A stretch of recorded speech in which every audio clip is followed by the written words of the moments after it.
la orina, también aparte de, tenemos la saliva, ¿verdad? Son fluidos corporales en los cuales nosotros podríamos analizar diferentes parámetros.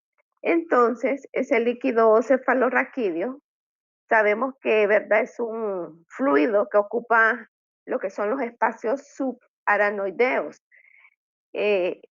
Ahí como lo ven, ¿verdad? Ahí está ubicado ahí en la columna vertebral, ese espacio entre las meninges, aranoides y la pía madre.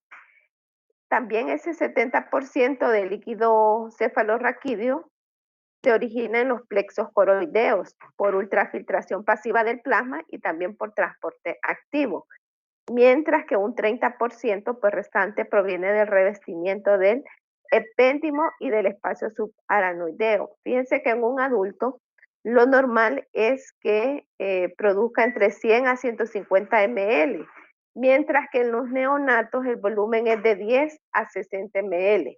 Es un fluido muy valioso, ¿verdad?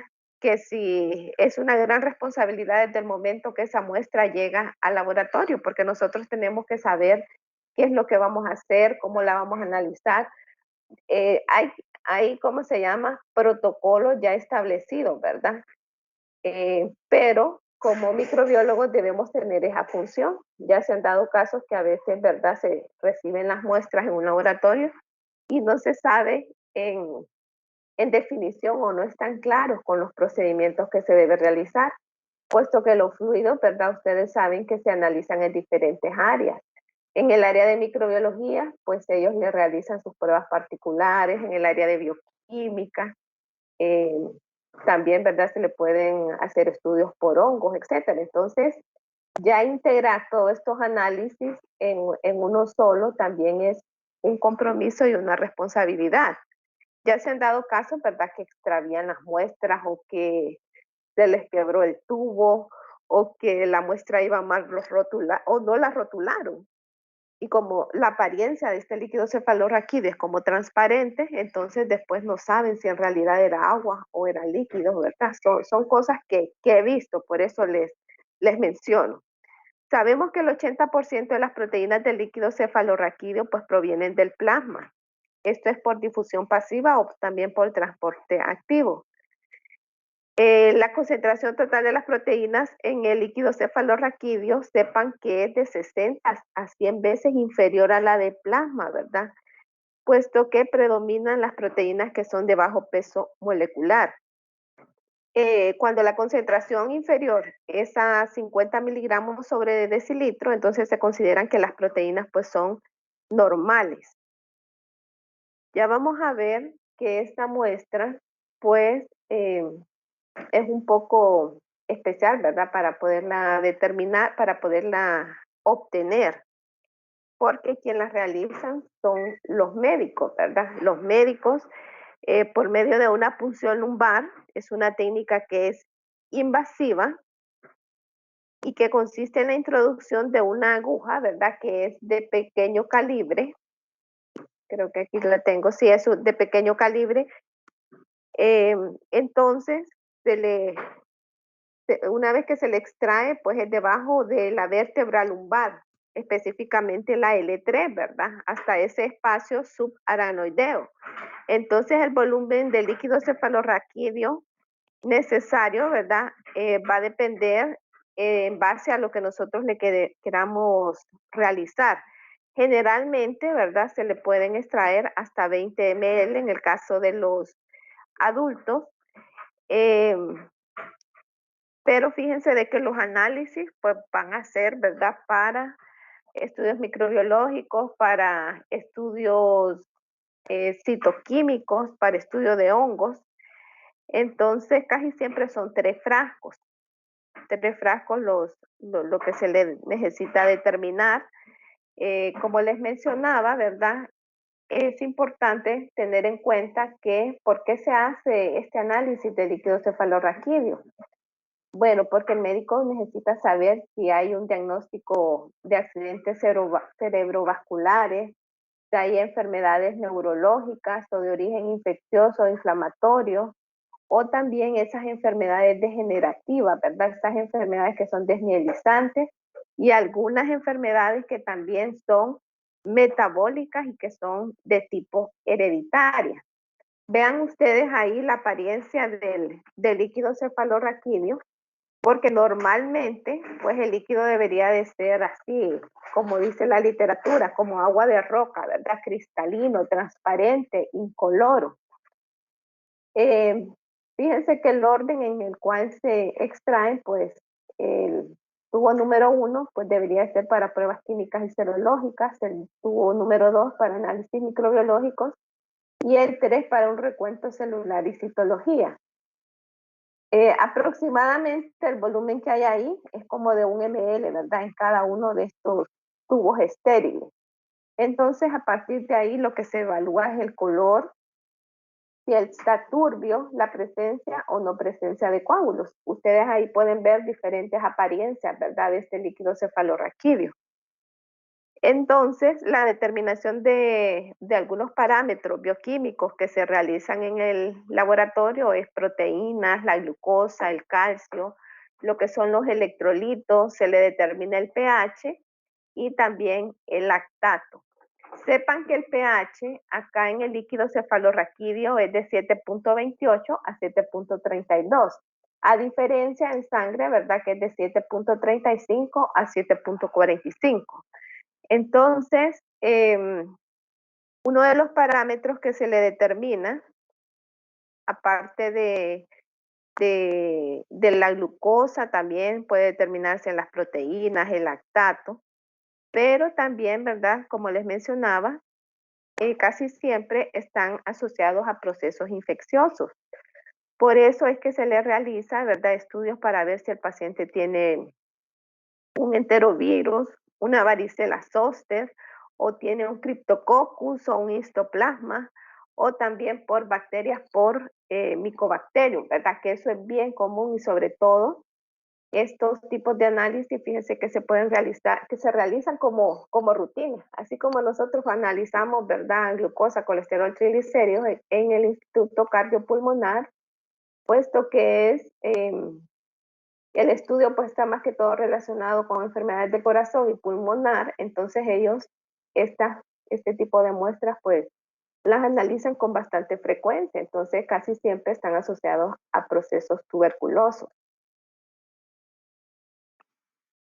Bueno, esos son algunos valores de referencia, ¿verdad? Que ya cita la literatura en relación a los parámetros bioquímicos. Vean ustedes que igual, ¿verdad? Como el suero, hay parámetros que se pueden expresar en gramos sobre litro, pero también en miligramos sobre decilitro, o hay unidades como la glucosa, ¿verdad? Que se puede expresar en milimoles sobre litro.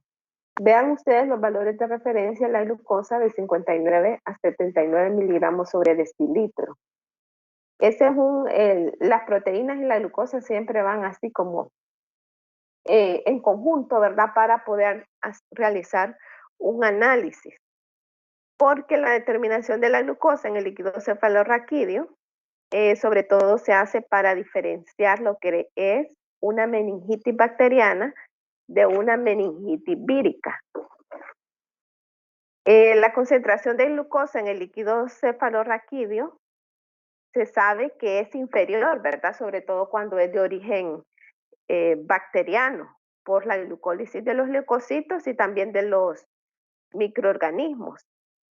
Eh, pero, sin embargo, ¿verdad? La elevación de la concentración total de las proteínas en el líquido cefalorraquídeo lo que orienta es que hay un aumento en la permeabilidad de esa barrera hematoencefálica, por ejemplo, en los procesos inflamatorios o en aquellos procesos tumorales. Entonces ahí, ¿verdad? Se incrementan lo que son las proteínas. También es importante mencionar que otro parámetro es el lactato, porque lo que hace el lactato es que refleja lo que es el metabolismo del tejido nervioso. De hecho, los niveles son inferiores a 3 milimoles sobre litro, son cantidades bien pequeñas. Y que ese lactato se va a elevar, sobre todo cuando un paciente presenta una hipoxia o que presenta un infarto, un trauma o una meningitis. Entonces, la determinación del lactato en el líquido cefalorraquídeo lo que hace es diferenciar si el proceso que está pasando el paciente es de origen bacteriano o es de origen vírico. Por eso es que los niveles de lactato en el líquido cefalorraquídeo, ¿verdad? En una meningitis bacteriana, es mayor de 6 milimoles sobre litro, ¿verdad? Y que va a descender cuando ya un paciente está en tratamiento. Bueno, entonces aquí tengo unas imágenes acerca de lo que consiste en el análisis del líquido cefalorraquídeo. Vean ustedes, quizás, no sé si lo hicieron en microbiología, lo que es el análisis, porque lo primero es el conteo celular. Entonces ahí están esas cámaras de Neubauer en el cual, ¿verdad? Se realiza para ver la presencia de los leucocitos. Se sabe que lo normal es de 0 a 8 células por milímetro cúbico, pero ¿qué va a pasar si hay un mayor número? Entonces ya nos está indicando que estamos ante un proceso infeccioso, pero también se le hace una coloración de Wright, ¿verdad? Para ver qué tipo de células están, la proporción, ¿verdad? Que se encuentran en mayor prevalencia, si son los leucocitos polimorfonucleares o si son los leucocitos mononucleares. Entonces, si es polimorfonucleares, pues estaríamos más que todo enfocados en lo que es un proceso de tipo bacteriano, mientras que si son los mononucleares, es de tipo viral.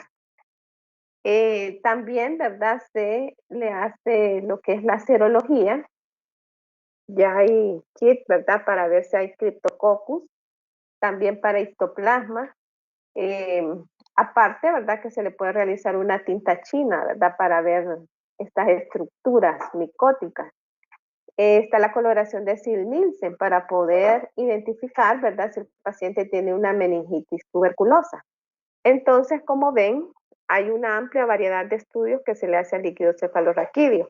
Quizás un aspecto que se me olvidó mencionarles es que la forma en que se va a trabajar en bioquímica. Entonces, como este líquido ya viene en los tubos, lo que se debe hacer es centrifugar esas muestras y nosotros trabajamos del sobrenadante porque hay muchas interferencias, ¿verdad? Y en general todos los líquidos que les voy a mencionar siempre se deben centrifugar y trabajar del sobrenadante para realizar los parámetros en estudio. Bueno, entonces también, ¿verdad? Parte de estos análisis, pues se pudiese realizar lo que es electroforesis, sobre todo, ¿verdad? En aquellas enfermedades que son degenerativas.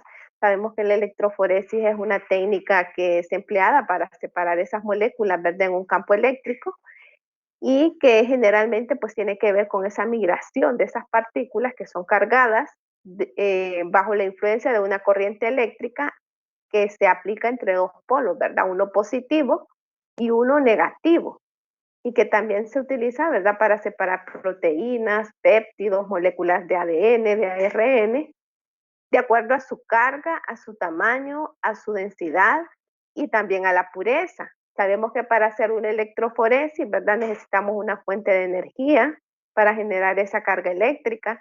Necesitamos un medio de soporte para que ocurra la separación y también una solución tampón buffer, ¿verdad?, para mantener ese pH constante.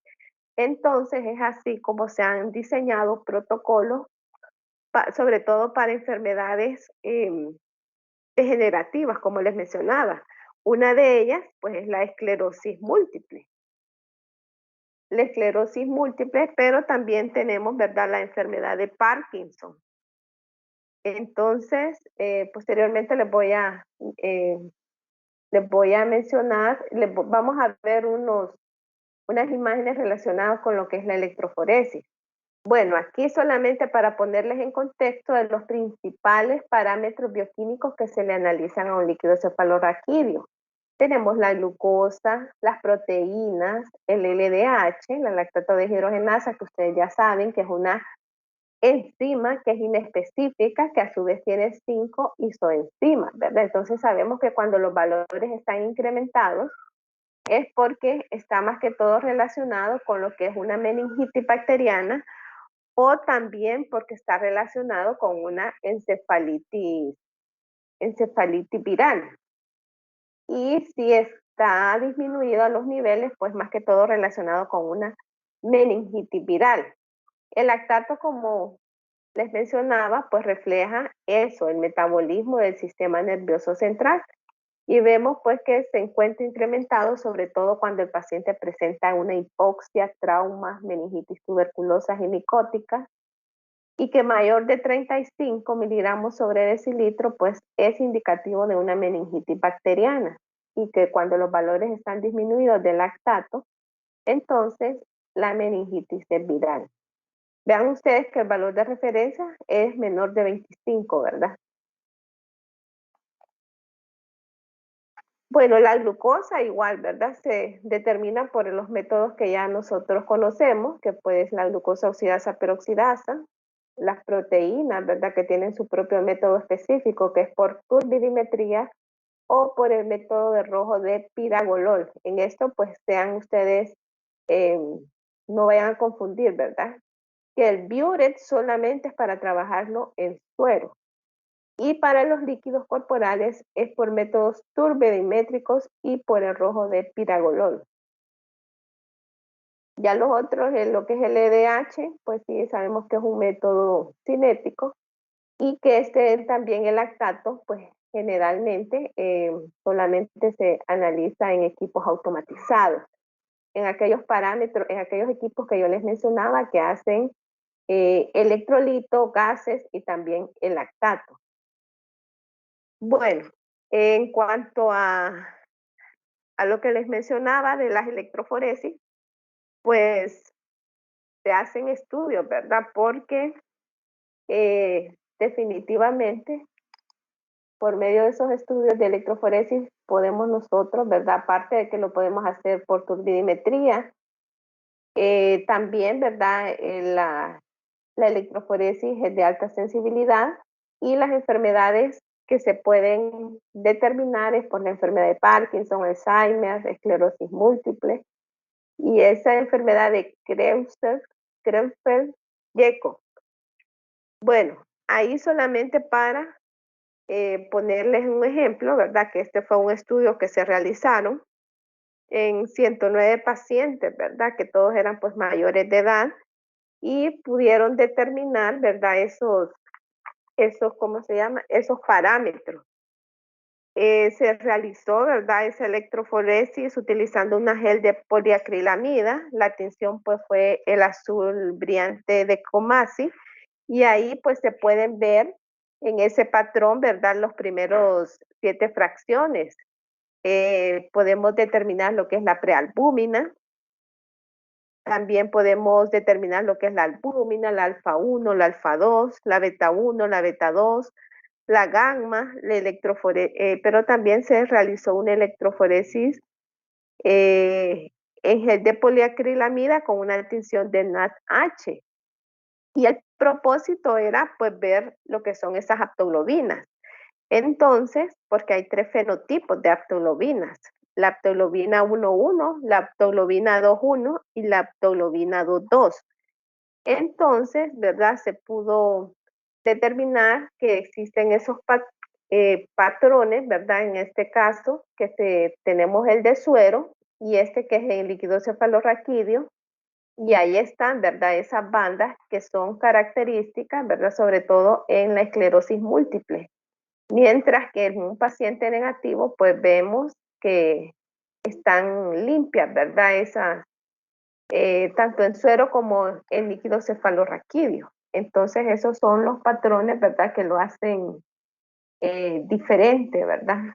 Lo que es de un paciente normal a un paciente que está positivo para esta enfermedad.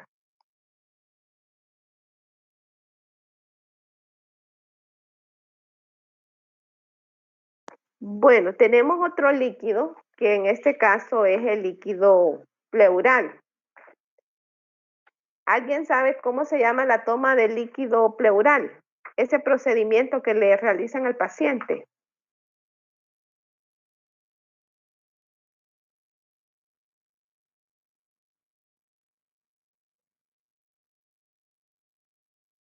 Se llama toracosintesis, ¿verdad? Entonces el espacio pleural es ese que está ubicado entre lo que es la pleura parietal, que recubre lo que es la pared torácica, ¿verdad? Y la visceral, que recubre el pulmón. Y ese líquido, pues, anda entre un volumen de 1 a 10 ml. ¿Qué es lo que va a hacer ese líquido? Pues actúa como ese lubricante entre un pulmón y el otro. Filtra, ¿verdad?, en el espacio pleural y posteriormente se absorbe por los vasos linfáticos de la pared pleural. Entonces, ¿qué pasa cuando hay una acumulación eh, anormal? Ahí es donde, ¿verdad? Eso es indicativo, pues que el paciente pues, puede atravesar diferentes patologías que ya se las voy a mencionar, pero también, ¿verdad? Al paciente le puede causar un derrame que se realiza, por eso se le realizan los análisis bioquímicos, citológicos y microbiológicos, ¿verdad? De lo que es ese líquido pleural. Entonces, el procedimiento se llama toracosintesis.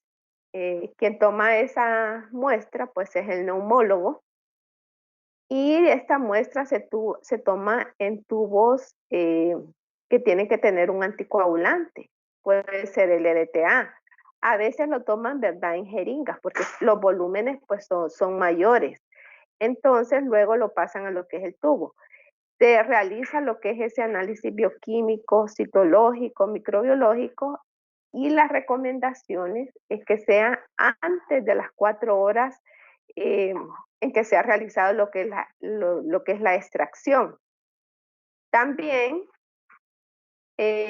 otra de las recomendaciones es que para cuando se está haciendo este estudio por cultivo de bacterias, que sabemos que pueden ser de tipo aerobias o anaerobias, es mejor, ¿verdad?, hacer la inoculación directamente al frasco de cultivo, ¿verdad?, que pueden ser entre 2 a 5 ml de líquido pleural. Entonces, para estar evitando traspasando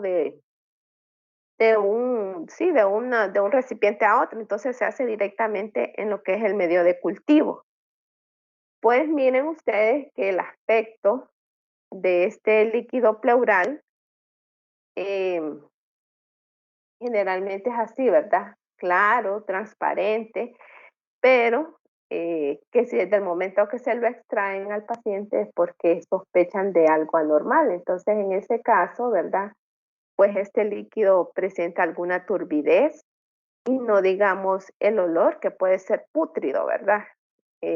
Generalmente es por la presencia de bacterias anaerobias.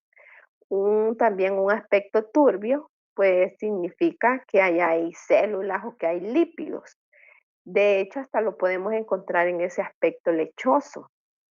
Entonces, si es lechoso, pues porque puede haber un empiema o un quilotórax.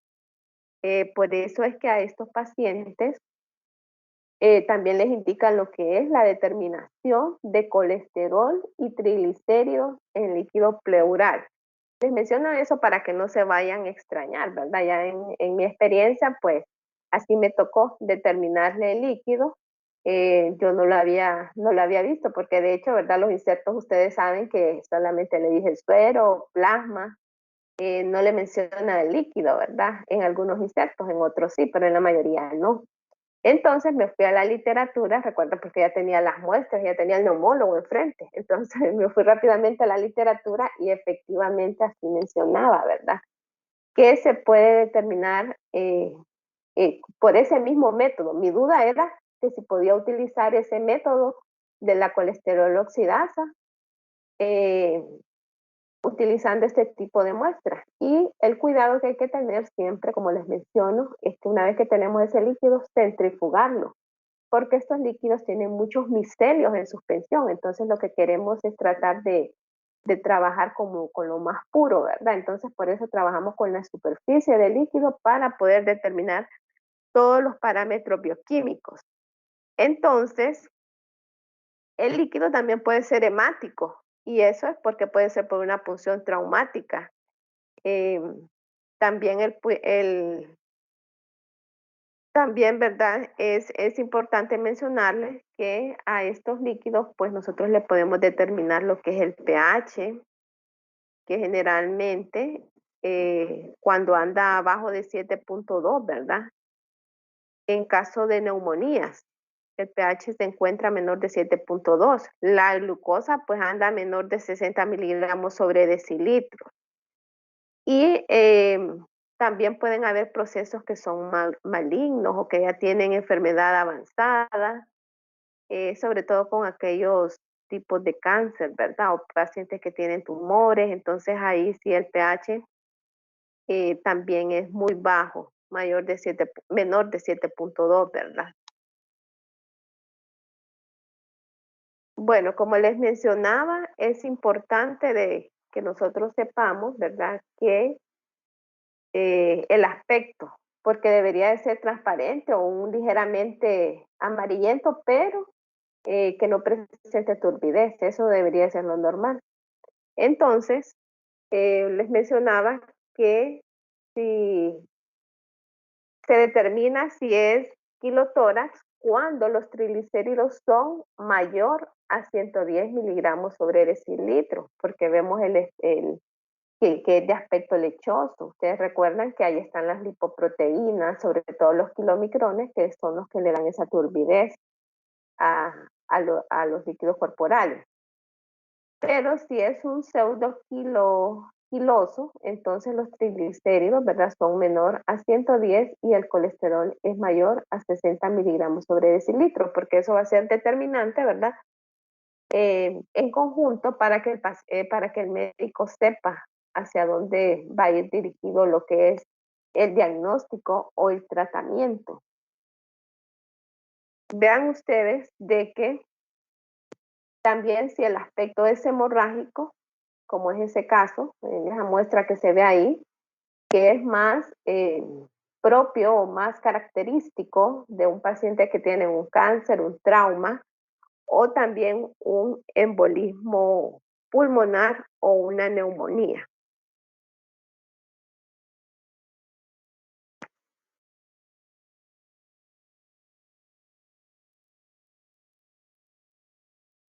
Bueno, entonces es importante también conocer que hay dos términos que se utilizan, lo que es transudado y exudado, y que esos son algunos parámetros, ¿verdad? Que los pueden diferenciar, como lo que es el aspecto, un transudado es claro, un exudado es turbo o es purulento, la densidad es menor a 1.016 y en el exudado es mayor a 1.016.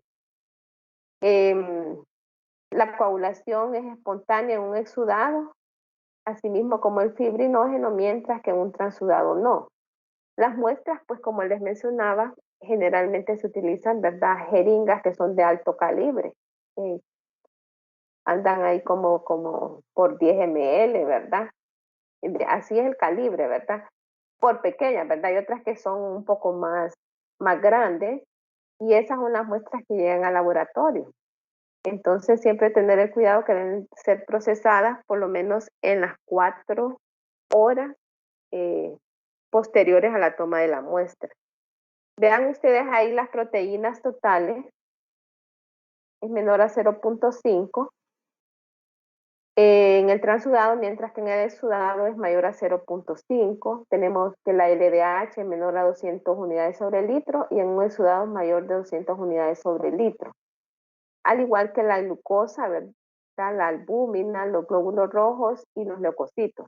Otro aspecto que también les quiero mencionar es que para el conteo de los leucocitos se utiliza la cámara de Neubauer. Fíjense que hay personas que son tan irresponsables que solamente para contar los leucocitos los meten en lo que son los equipos automatizados de hematología. Entonces, ¿qué es lo que hacen? Contaminarlos, contaminan todo el sistema, ¿verdad? Y eso es pura pereza, porque contar los leucocitos en cámara de Neubauer no es cosa del otro mundo, ¿verdad?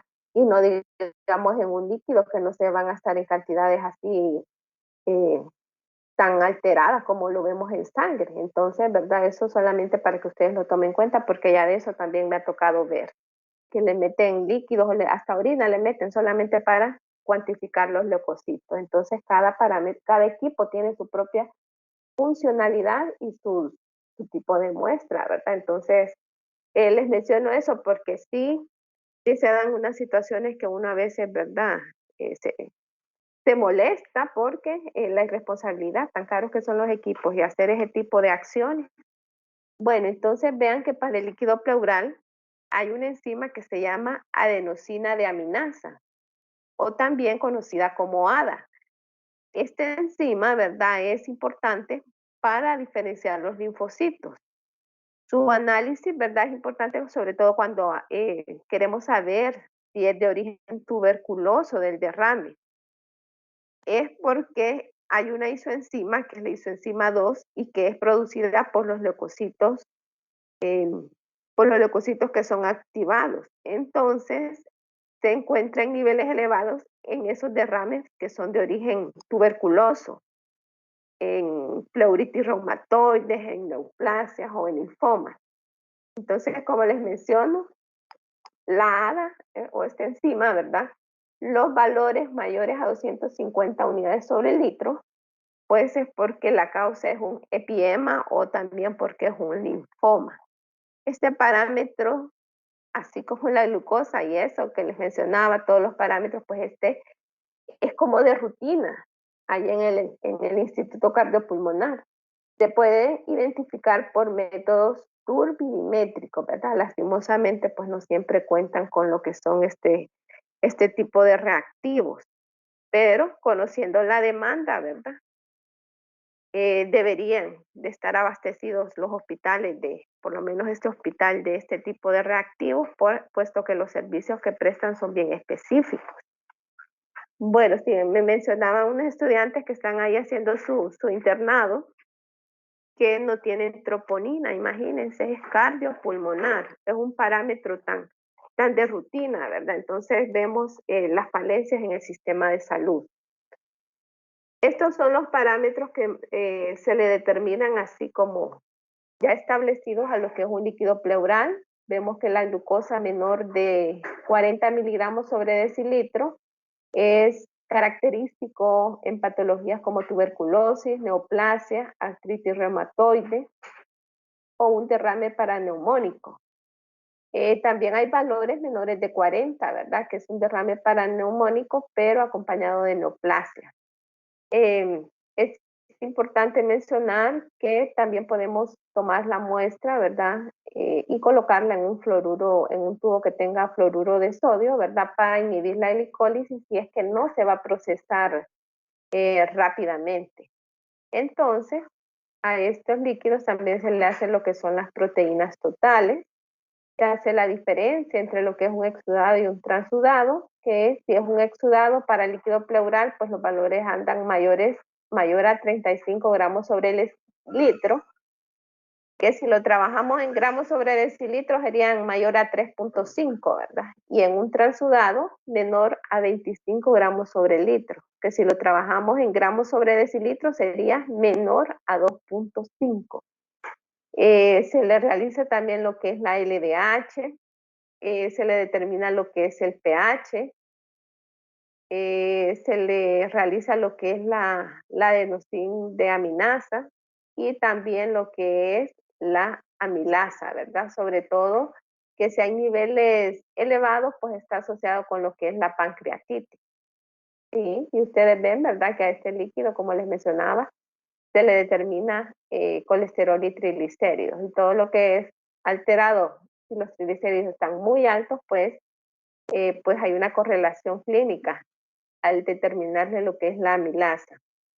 Son casos poco frecuentes, ¿verdad? Pero se pueden encontrar sobre todo en este tipo de hospitales.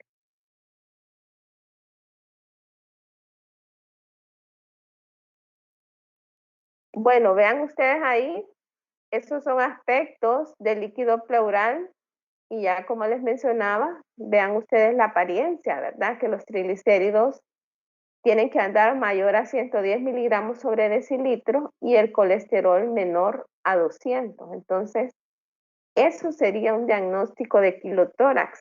Y vemos que las causas de quilotórax pues pueden ser de tipo latrogénico, o sea, como secundarias a una enfermedad primaria, como en el caso si el paciente fue sometido a una cirugía cardíaca a una escoliosis o también procedimientos que son de tipo invasivo. Pero también, ¿verdad? Se puede dar ese quilotórax cuando un paciente tiene vómitos o tos frecuentes o que tienen también alteraciones o problemas durante el parto, traumatismos cerrados, todos ese tipo de condiciones que ya pueden ser traumáticas o también de tipo congénito, ¿verdad? Tenemos también que pueden ser de tipo infeccioso, que eso es lo más común, casi siempre por tuberculosis o por histoplasmosis, o también por el tipo de neoplásico, ¿verdad? Que es lo que les mencionaba, por linfomas, teratomas, sarcomas, neuroblastomas, o tumores benignos, insuficiencia cardíaca y enfermedades sistémicas. Entonces, en esos casos es donde nosotros podemos encontrarnos estos quilotórax.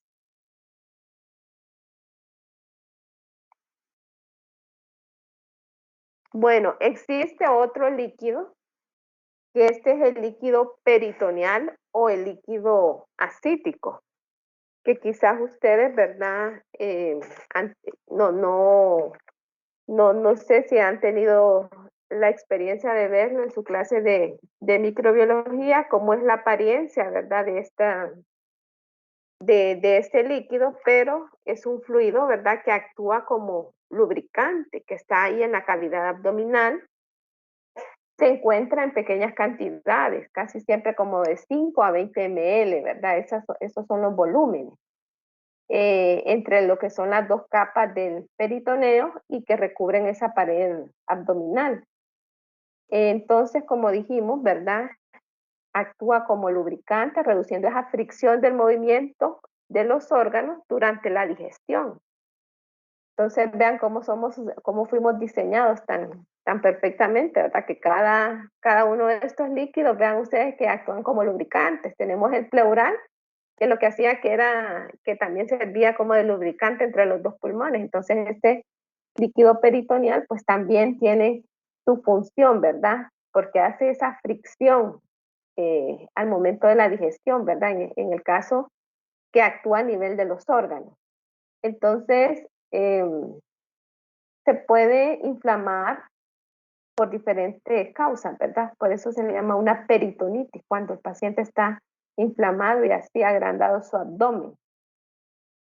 Entonces, puede ser porque hay un desequilibrio entre lo que es la presión en el interior de los vasos sanguíneos, ya que favorece la salida de ese fluido desde los vasos, y también hay un incremento de las proteínas en la sangre, porque favorece lo que es la retención de líquido entre los vasos sanguíneos. Entonces, ese líquido acumulado en estos casos se conoce como transudado, eh, que puede ser ya sea por una insuficiencia cardíaca congestiva, por un síndrome nefrótico o por una cirrosis hepática, que el paciente puede tener esta condición. Si ustedes recuerdan, cuando mirábamos el síndrome nefrótico, así aparecían, ¿verdad? Que el paciente tenía edema en sus pies, pero también tenía agrandado el abdomen. Entonces, esa es una de las causas, ¿verdad? Puede haber daño o inflamación del peritoneo, entonces el fluido que se acumula es escaso y eso se conoce como exudado, o sea, si está en cantidades menores. Puede ser por procesos infecciosos, pero también por procesos malignos, si es el caso de un exudado. Fíjense que puede ser por un cáncer metastásico, por un linfoma, por pancreatitis, ¿verdad? Entonces, pancreatitis sí hay bastantes casos a nivel hospitalario, por una perforación de la vesícula biliar o también por las enfermedades autoinmunes. Entonces, por eso es importante, ¿verdad?, que nosotros podamos distinguir entre lo que es un exudado de un transudado, sobre todo en una muestra de líquido acítico. Vean ustedes ahí cuáles son, hay una gran cantidad de patologías que están relacionadas con la citis, la cirrosis, la insuficiencia hepática, la hepatitis, ¿verdad? Alcohólica. Tenemos un síndrome de Budd-Chiari, que esta es una enfermedad rara, porque se sabe que es por una obstrucción en el flujo venoso del hígado, ¿verdad? Entonces, esta obstrucción puede localizarse desde las venas hepáticas o en cualquier parte del trayecto, ¿verdad? Hasta la vena cava inferior. De hecho, la incidencia mundial es de un caso por cada 2.5 millones de personas por año, ¿verdad? También vemos que el síndrome nefrótico puede causar esasitis, lo que es también la desnutrición, tuberculosis, tuberculosis peritoneal, neoplasias, vasculitis, gastroenteritis eosinofílica. Tenemos también otra enfermedad de Whipple, que esta es una infección bacteriana grave, ¿verdad? Que suele afectar lo que son las articulaciones, el aparato digestivo. Entonces, la enfermedad de Whipple afecta la digestión normal, porque deteriora la degradación de los alimentos y dificulta, ¿verdad? Lo que es la capacidad que tiene el organismo para absorber esos nutrientes, como lo son las grasas y también los carbohidratos. Aparte, fíjense que esta enfermedad de Whipple puede infectar otros órganos, el cerebro, el corazón y también, ¿verdad?, lo que son los ojos. De hecho, si un paciente no se trata a tiempo, esta enfermedad pues, puede ser grave o mortal. Tenemos también lo que es enfermedades por la pancreatitis que les mencionaba, carcinoma de páncreas, síndrome de May, que consiste en una asociación de un tumor benigno de ovario, tipo fibroma, ¿verdad?, con ascitis e hidrotórax. Esto se resuelve, ¿verdad?, cuando a la paciente le extirpan el tumor. Entonces, aparte, si les ya estamos hablando a nivel de ovario, van a haber otros parámetros que se van a alterar. Hay un marcador tumoral que es CA-125, que es específico para carcinoma de ovario. Entonces, en ese caso, ¿verdad? Se eleva, se eleva de una forma notable lo que es este marcador, ¿verdad? Al momento de extirpar lo que es el ovario. Bueno, también en casos de endometriosis o también ascitis quilosa o en pacientes que tienen hipotiroidismo. Entonces, en esos casos, ¿verdad? Ya cuando se presentan esas situaciones, pues ese es el tipo de muestra que nos llega al laboratorio. Vean ustedes ahí cómo es que le realizan esa punción a esa paciente. Entonces, aquí el procedimiento ya se llama de otra manera, se llama paracentesis. ¿Y cómo se llamaba cuando era para líquido pleural? ¿Cómo se llama el procedimiento? A ver si recuerdan.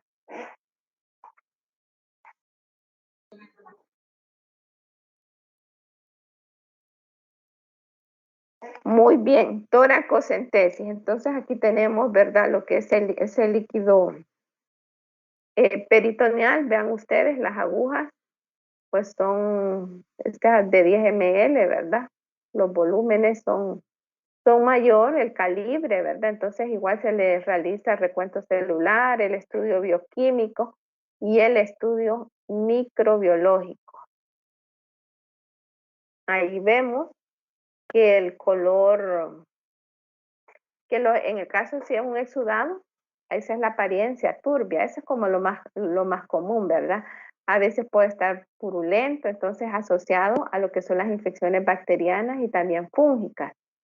Ya cuando el aspecto es así como sanguinolento, porque puede ser un proceso traumático al momento de la extracción de la muestra o porque está asociado con tuberculosis, con trastornos intestinales o una neoplasia maligna. Y vean ustedes, este ya, pues ya está de tipo lipémico y entonces ya pues aquí lo que es que está bloqueando, ¿verdad? Lo que son los vasos linfáticos, hay un incremento de los triglicéridos, casi siempre asociado a procesos obstructivos. Y tenemos este color verde o marrón oscuro que indica la presencia de la bilis y que puede confirmarse mediante pruebas químicas para la bilirrubina. Entonces, esto más que todo asociado a problemas de la vesícula biliar, ¿verdad? Miren qué gran variedad de colores, ¿verdad? Entonces, esas son los diferentes aspectos que nosotros podemos encontrar en el laboratorio. Al líquido acítico, pues se le realiza lo que es la albúmina, la glucosa, las proteínas totales, la LDH y también la amilasa, ¿verdad? Para poder, pues, saber de qué tipo es, ¿verdad? Primero, si es un exudado o si es un transudado. Y de esa manera, pues, al médico lo orienta ante las patologías que ya les mencioné, ¿verdad? Puesto que esto solamente es complementario, porque claro, el médico se basa de pruebas más específicas, sobre todo si está relacionado con el hígado, si es por una hepatitis alcohólica, ya sabemos todos los otros parámetros que le podemos analizar a un paciente, ¿verdad? Eh, lo que todo es el perfil de enzimas, las pruebas de hígado. Aparte, también, ¿verdad? Se apoya en lo que son ultrasonidos, imágenes. eh, Solamente, ¿verdad? Vean qué importante es la labor del microbiólogo y de los análisis de laboratorio, porque ayudan a eso, a dar un diagnóstico, un pronóstico, un tratamiento. Son, son resultados que son complementarios. Entonces, ¿verdad? Lo menos que podemos hacer es tener esto bajo control, ¿verdad? Como microbiólogos, tener todo un sistema de gestión de la calidad y también eh, llevar un control estricto interno de la calidad. Si tenemos un control interno, pues aspirar a un control externo, ¿verdad? Pero mientras yo no tenga todo bajo control a nivel interno, ¿cómo voy a andar aspirando yo a andar ahí comparándome con otros, ¿verdad? Definitivamente que no. Bueno, tenemos otro líquido que es el líquido sinovial, que es este líquido, ¿verdad? Que se encuentra en las articulaciones y que varía que los volúmenes pues son bien pocos, ¿verdad? Casi siempre de 3 a 4 mililitros de líquido sinovial. También se le conoce como el líquido articular, puesto que presenta una alta viscosidad, es como de un color pajizo, como de un color aspecto claro, pero que cuando la temperatura disminuye, pues la viscosidad del líquido sinovial se incrementa, ¿verdad? Lo que va a contribuir a una rigidez articular, sobre todo cuando el clima está frío. Entonces, la viscosidad disminuye cuando el paciente está atravesando un proceso de inflamación, porque hay una polimerización que disminuye las enzimas que son lisosomales y que son producidas por los neutrófilos. Fíjense que generalmente la concentración de la glucosa en el líquido sinovial es de 10 a 20 miligramos sobre decilitro. Son cantidades bien pequeñas, ¿verdad? Entonces, si le hacemos un recuento celular a ese líquido sinovial, pues contiene menos de 200 células blancas por milímetros cúbicos, ¿verdad? Entonces, aquí aparte, tenemos que tener consideraciones en cuanto a la toma de la muestra, porque la muestra aquí se obtiene por artrocentesis. Ese es otro término. Si voy a extraer líquido, bueno, yo no, el médico, el líquido sinovial, el procedimiento se llama artrocentesis, ¿verdad? Eh, Casi siempre, ¿verdad? El primer tubo, pues está destinado a lo que es el diagnóstico microbiológico, porque al igual, ¿verdad? Podemos hacer ese examen microbiológico, el recuento celular, podemos ver también al microscopio para determinar la presencia de cristales.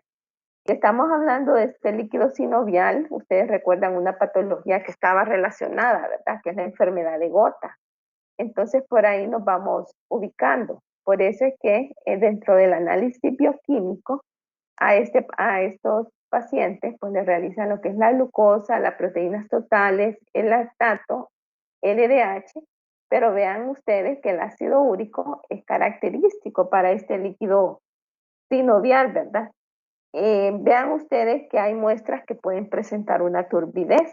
Entonces esas muestras turbias se asocian con una mayor recuento leucocitario, porque el paciente está pasando un proceso inflamatorio o que también puede ser de tipo infeccioso. Lo ideal es que acá, que este líquido se debe analizar antes de 1 hora, ¿verdad? Después de que se ha recogido, porque pueden producir, ¿verdad?, cambios en lo que es la morfología y la lisis celular, puesto que acá en este tipo de muestras ya se pueden ver lo que son algunos cristales, sobre todo si estamos hablando cristales de líquido sinovial, si estamos hablando ya sea de gota o de una artropatía de cristales, de pirofosfato cálcico, que son enfermedades que son de tipo reumática. Entonces, este tipo de pacientes tienen cristales en las articulaciones, ¿verdad? Y que pues desempeñan su papel patogénico en lo que son las artritis. Sabemos que podemos encontrar nosotros lo que son los cristales de urato monosódico. Creo que aquí tengo, ahí están los cristales de urato monosódico, ¿verdad? Que podemos encontrar, pero también podemos ver leucocitos, podemos ver cristales de pirofosfato cálcico. Entonces ahí vemos algunas de las estructuras, ¿verdad? Que nosotros, hallazgos microscópicos que podemos determinar. Ya a nivel bioquímico, pues ya los parámetros que les mencioné, pero sabemos que la apariencia debería ser transparente. Sin embargo, cuando es turbio es porque está asociado a procesos inflamatorios e infecciosos. El color, ¿verdad? Puede ser amarillento, así un suave, amarillo suave. Si ya es un amarillo más fuerte, es porque es un proceso inflamatorio, puede ser de aspecto opaco, o también puede ser de tipo rojizo, si en caso es hemorrágico, ¿verdad? Entonces, este cuadro solamente es para que ustedes tengan una idea de cuáles son esos parámetros que se evalúan, ¿verdad? Vean ustedes que si en un proceso inflamatorio se le realiza el factor reumatoideo, ¿verdad? Sabemos que son pruebas de aglutinación. Entonces, ¿verdad? Puede estar positivo, casi siempre está positivo ante procesos inflamatorios. También, ¿verdad? Determinar los niveles de glucosa. Si es infeccioso, todo proceso infeccioso, los valores de glucosa van a estar disminuidos. En este caso, pues van a andar menor al 50%. Bueno, ¿tienen alguna pregunta, jóvenes?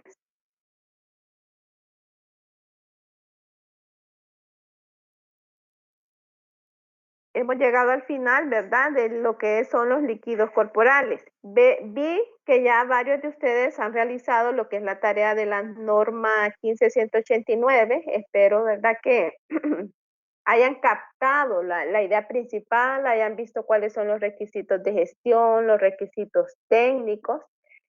Lleva un poco de tiempo, ¿verdad? Estás leyendo eso, pero ese tema de la norma no entra en examen, solamente es para que ustedes la lean y desarrollen como aspectos principales, ¿verdad?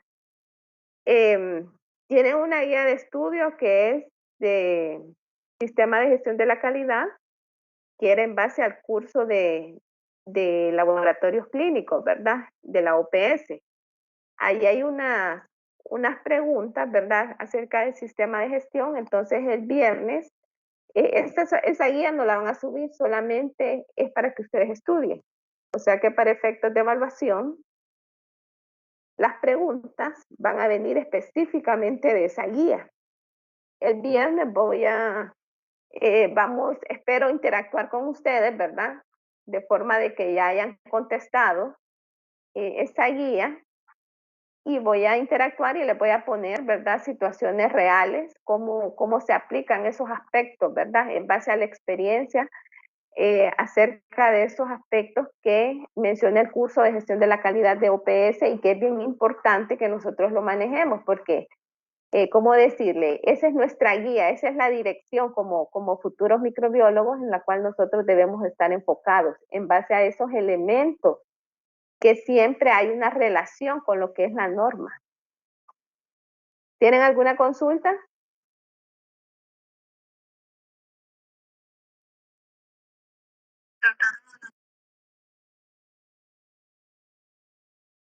Pues miren que no encontré aula, entonces va a ser virtual, ¿verdad? Lastimosamente hay cosas que no están al alcance de uno, solo contamos con 2 aulas, las 2 aulas están ocupadas y yo no les puedo poner un examen en un horario que no corresponde a ustedes, ¿verdad? Sería una falta de respeto estar ahí metida en otras, en su Doctora, y horario. sería a la misma hora por los que viajamos. Sí, sí, no, a las 10 de la mañana. Sí, eso sí me gusta, ¿verdad? Que todo sea en nuestro horario. Es que, bueno, por ejemplo, yo soy de bien lejos y si me espero en mi casa hasta salir a las 11, no llego. Y si se viene un día antes,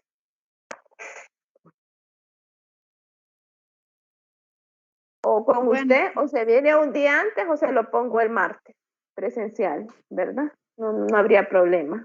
bueno, yo Sí, le avisaría si me puedo ir un día antes, porque a veces es por el gasto, pero yo le avisaría sí. si en un O caso si no no me lo llego hace presencial. presencial el martes, aprovechando ahí, despuesito de su examen teórico práctico laboratorio, ahí se lo aplicamos a la 1 o a Bueno, las 2.